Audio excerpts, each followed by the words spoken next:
welcome to a brand new episode of Watch Up. Today we have with us the stunning and charming Mr. Riteish Deshmukh. Hi Riteish, welcome to our show. So I would like to begin this little interview with asking you, how did acting happen to you? Was it something planned or did it just happen by chance? No, I think it was sheer coincidence, accident. I never wanted to be an actor. I am an architect. And I have graduated as an architect. I still work as an architect, but acting was something that happened because one fine day a friend of mine was working on some sets, and I had been on that set long time ago, and someone saw me, and that guy offered me a film, and I said, okay, let's try. And right now I'm sitting in Hyderabad, and thanks to Hyderabad I'm into movies because the producer is from Hyderabad, Sri Ramoji Rao. Yeah. And so yeah, it was sheer accident. I think it was one of those chances in life that you take and say that, you know, there are many times there are choices in life. There are always, should I do this or should I do that? And there's one off road that you think, oh, let me just try it out. And sometimes it works. And sometimes it works out, and I'm glad it worked out in a way that it became my career, and it became, probably it has become a thing that I'm doing where it has given me an identity. So you said you were an architect and we've read you're an architect, so do you miss, designing buildings and stuff instead actually, sometimes? Fortunately, I still do design stuff. Okay. I've designed Shah Rukh Khan's office, I've designed Karan Johar's house, so there are friends in the industry who thankfully give me a chance to work with them as a designer, so I do get time to design. You've just entered the Marathi movies as a producer, and how different is it to be a producer to being an actor? I think it's as an actor you own the space of an actor, and you relate to audience at a level where they identify with the character and the performance that you have in the film. But when you're a producer, the sense of ownership is even more. You think that the entire film is yours. And I think I've realized after Balak Balak, I'm doing a film called Yellow, and I'm acting producing another Marathi film. So I'm glad that I've started the regional cinema because it gives a strangely unique opportunity to try different kind of subjects. And I clearly state that Marathi film has more guts in terms of the kind of subject that they choose to make. And people appreciate and also probably go out there and watch the films to make it a success.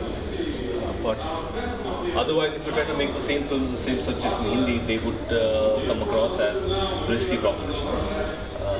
But yeah, I'm glad I took this step after 10 years of acting. Okay, so we usually see you in most comic roles and stuff. So is it something that you planned that you would want to be a comic actor, or did it just happen, or is that the roles that you get? No, I'll tell you what. My first success was Masti.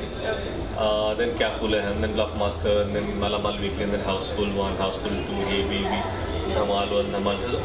What happens once a certain film of yours becomes successful, then people identify you with that. Then you get more of those offers. And when I came as an actor in 2003, that year, those few years were not great for newcomers. Today newcomers are getting great chances and great roles and great films. That time you had to become something and then you would get a better film. But thankfully, those films worked for me. And now, suddenly after doing 10 films, 15 films, 20 films, you suddenly get typecast. So he only does comedy. But right now, which I feel is like a golden era for cinema, where different kind of subjects and audience are accepting a lot of newer kind of cinema, be it niche cinema, new directors, new music, new approach towards cinema has been accepted by audience. So that's really great.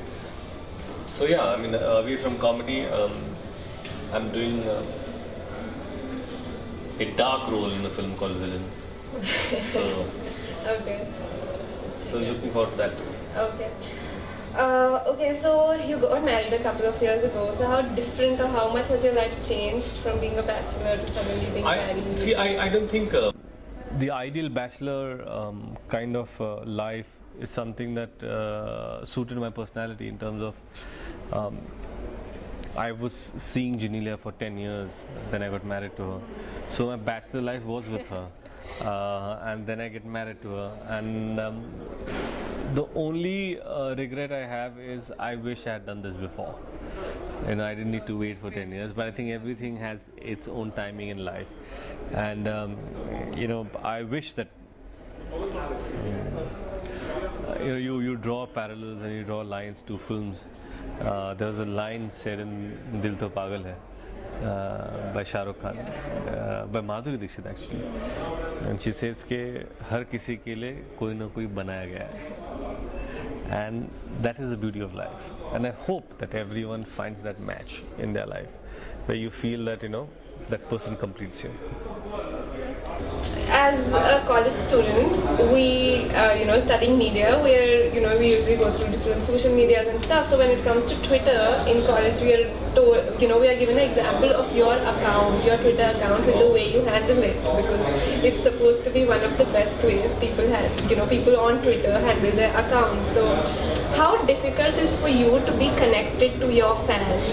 Sometimes I'm sure there are negative things that come your way, and so how do you cope up with it? I mean, the positives and negatives. Thank you for a question. I had no idea that probably people actually have studied my account or the way I react. I'm true to what I am in real life, and I react to people the way I feel like. I try not hurt anyone's sentiment.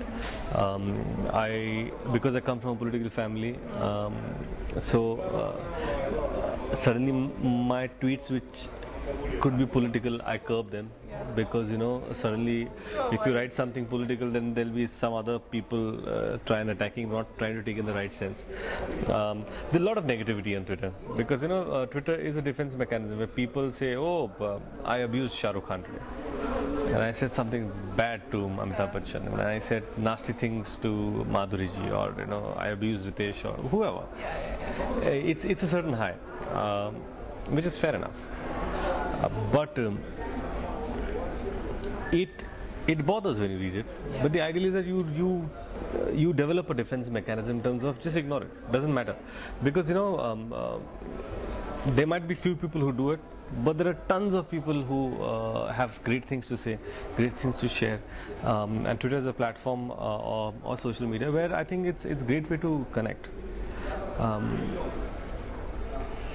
Last 8 years I've not given a magazine interview. Okay. I don't give magazine interviews. All those magazines where you come and pose and pictures and photo shoots, I don't do it. But thanks to Twitter, I can directly, whatever I have to say to people, I say to them, or I do print interviews. This is a great way of doing interviews and connecting with people. I think you have to be truthful. And I think you need to find something and stick to that. Like, I really follow Amiji, Mr. Amitabh Bachchan on Twitter, because I think it's great. He'll give you facts sometime, he'll give you what happened in his day, and then he might just tell you something about nostalgia. So it's for me, it's like a complete Twitter world. I follow Shah Rukh, and Shah Rukh gives poetry, gives thought, gives philosophy, and it's great to just be in that space. Then sometimes sometimes when Farhan tweets about social issues and how the Mard Foundation and what wants, so everyone takes up something, whatever needs to be there. I sometimes play with humor, I sometimes play with whatever.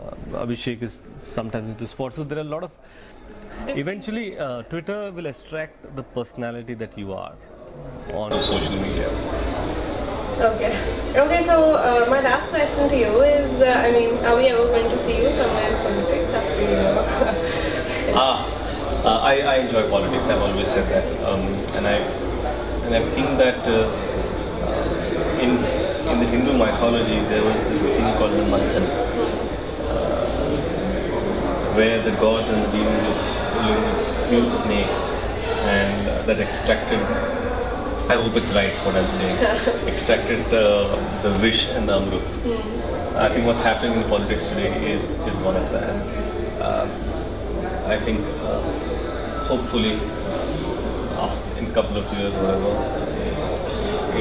whatever so-called mess that we perceive is hopefully within years to come and settle down. And it's great, and I think younger leaders need to come in, younger thoughts need to come in, and newer views need to come in, and who knows? Okay, before I let you go, I'm just going to ask you to sign this small ink bottle for me. Oh, lovely. What am I supposed to write? The sign here?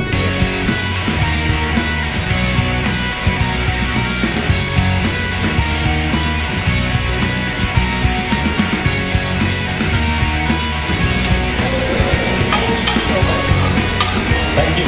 Thank you for watching. Stay tuned to www.inktochange.com.